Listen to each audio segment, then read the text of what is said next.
August 11, 2025, Monday morning, exactly 2:07 in the morning. Yes. Hello. Good morning. I miss you a lot, my sweetheart husband, Babe Ball. 97.1 FM radio station, Barangay Love Story, wanted forever. And good night, Philippines. Monday to Friday. Yes, this is your future sweetheart for a lifetime. I am your Babe Teen. Please, Babe Ball, don't get jealous because you are jealous type. You are conservative type. You're the only one man that should be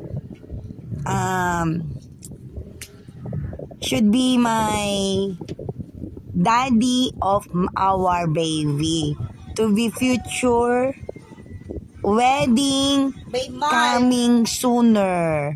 Bless me, Babe Parang Ball, mama mo na, tulungan mo please. ako And of makapagtapos course, ng College of Nursing. support my old Yes, dream thank you come true everyone with you, Babe for Ball. And supporting please me. keep on And praying please with donate God, Babe personal Ball.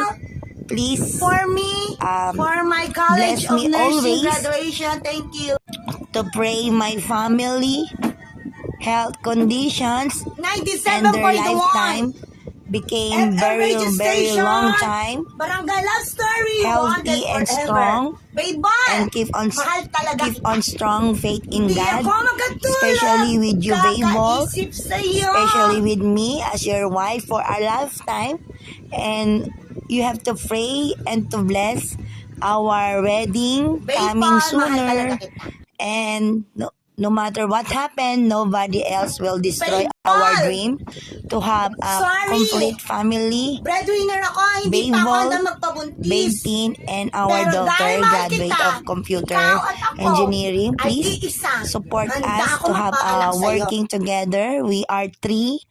Bless us our prayer coming from you, Babe Ball, and thank you for supporting us, and thank you a lot for loving me and for accepting me as a single mother, and you are my perfect husband for me for a lifetime. And thank you for sweet messages that I am always here from my solar radio. And I'm sorry if I am always late for text. I love you, Ball. I love you, Babe Ball. Thank you. God bless you, Babe Ball.